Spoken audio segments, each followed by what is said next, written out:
पोईसर जिमखाना द्वारा गीता जन्यति महोत्सव का आयोजन किया गया। प्रत्येक वर्ष की तरह इस वर्ष भी यह कार्यक्रम बहुत ही शानदार रहा।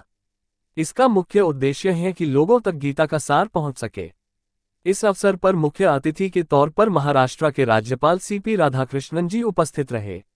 इसके साथ ही मुंबई भाजपा अध्यक्ष आशीष शेलार जी, पूर्व सांसद गोपाल शेट्टी जी, बोरीवली के विधायक संजय उपाध्याय जी, दहिसर विधानसभा की विधायक मनीषा चौधरी जी, इस्कॉन मंदिर के महाराज जी आदि उपस्थित रहे। इस अवसर पर गोपाल शेट्टी जी एक बार फिर मुंबई को स्लम करने की मांग राज्यपाल जी के समक्ष किए। बहुत से प्रतिष्ठित लोगों को राज्यपाल जी के हाथों सम्मानित किया गया।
इसको पढ़ाना, उसको समझना, उसको समझाना,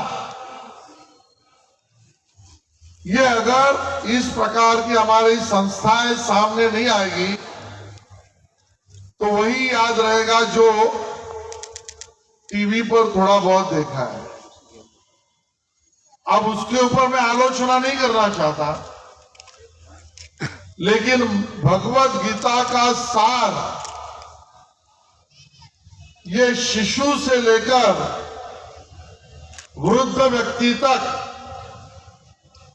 व्यवसाय से लेकर निवृत्ति तक, अपने कर्मों से लेकर कुशासन तक, अपने कर्तव्य से लेकर कर्मों तक, ये सभी चीजों को समझना है तो उसकी व्यवस्था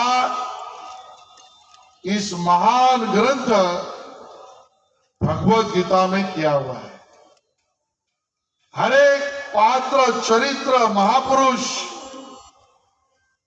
इसके बारे में जितना कहा जाए उतना कम है।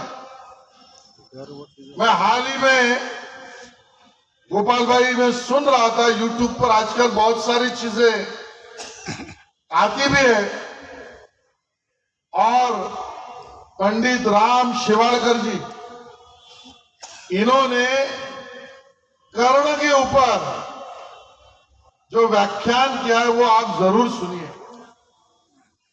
और कर्ण के बारे में भी बताते समय उन्होंने इस बात का उल्लेख किया है कि कई व्यक्तियों का जन्म कर्म के कारण, जन्म जन्मांतर के कारण, जन्म कर्म के कारण ऐसा होता है कि पूरा जीवन उनको अपने सगे भाइयों से लड़ने में चला जाता है।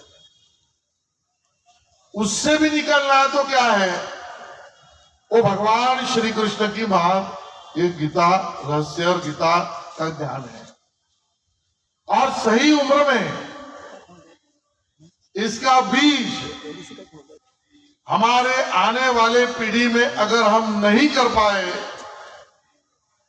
तो जीवन में जैसे जैसे आगे चलते जाएंगे शायद हम सब उस व्यवस्था को संघर्ष करते समय, योगेश दुबे जी ने सही कहा, संघर्ष की गाथा है, हम अपने वैचारिक अधिष्ठान पर कैसे टिकेंगे या टिक नहीं पाएंगे, ऐसी समस्या कल आ सकती है। और मौखिक शिक्षण तो जरूरी है, लेकिन उतना ही जरूरी ये शिक्षा जिसका जिक्र और क्लासेस यहां पर भगवत गीता शिक्षा अभियान के माध्यम से होता है, ये भी जरूरी है। महाराष्ट्र के महामहिम राधा कृष्णन साहब यहाँ पर आए। हजारों की संख्या में लोगों ने इस कार्यक्रम में भाग लिया। समाज के भिन्न भिन्न क्षेत्रों में काम करने वाले गणमान्य लोगों का हमने यहाँ पर सत्कार किया, सम्मान किया। महामहिम राज्यपाल जी ने गीता का जो उपदेश है, संदेश है, वो लोगों को देने का काम किया। और अमेरिका जैसे देश के अटॉर्नी जनरल भी इस कार्यक्रम में आए थे और बहुत हिम्मत के साथ में उन्होंने अमेरिका और भारत में आने वाले दिनों में काम करते हुए सामान्य लोगों के जीवन में कैसा हम बदलाव ला सकते हैं उसके लिए काम करने के लिए उन्होंने कहा। और उन्होंने ये भी कहा कि यही सच्चा उपदेश गीता में दिया है, जिसको हम सबको आने वाले दिनों में देश के कोने कोने तक पहुंचाने की आवश्यकता है। एक मुद्दा और आपने उठाया, 21 साल तक लड़कियों की शादी, जी हाँ, इसके लिए पत्र भी लिखने वाले हैं आप? नहीं, मैंने पार्लियामेंट में प्राइवेट बिल मूव किया था। 21 साल बच्चियों का शादी का उम्र का हमने करना चाहिए। देश के प्रधानमंत्री ने उसको बिल के रूप में पार्लियामेंट में प्रस्तुत किया। कमेटी में वो बिल इन दिनों में डिस्कशन में है।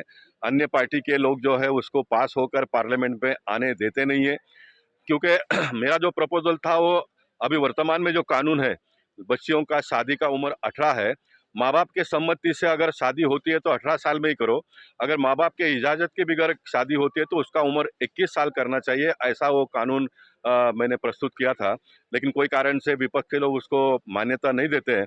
और जो मैंने सुना है कि वह गुजरात में सरकार ने रिजोल्यूशन पास किया है कि अगर किसी को लव मैरिज करना है तो लड़की के माँ बाप से अनुमति लेनी पड़ेगी। ये बहुत बड़ा अच्छा पहल ऐसा मैं मानता हूँ।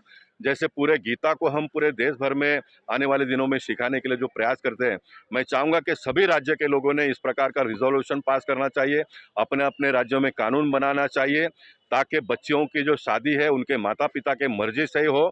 बड़े लोग थे इसलिए मैं उस शब्द का उपयोग नहीं कर पाया। भगवान कृष्ण भगवान ने मेरे मन में कहा कि गोपाल ये बोलो करके, क्योंकि माँ बाप अपने बच्चियों को पैदा करते हैं, पढ़ा लिखा कर बड़ा करते हैं और फिर उसको कोई भी उठा के ले जाता है। तो मेरे मन में ये बात है, किसी का बाप का माल है कि कोई भी उठा के ले जाता है, ये नहीं चलेगा। आने वाले दिनों में हिंदुस्तान में माँ बाप की आपको सम्मति लेनी ही पड़ेगी। इस प्रकार का एक कानून, इस प्रकार का एक व्यवस्था में बदलाव हम आने वाले दिनों में करने का प्रयास करेंगे। स्लम फ्री मुंबई का मुद्दा आपने भी उठाया और गवर्नमेंट, तो मैंने कहा कि बहुत सारे विषयों के साथ में मैं मुंबई को स्लम फ्री करने के लिए काम करता हूं।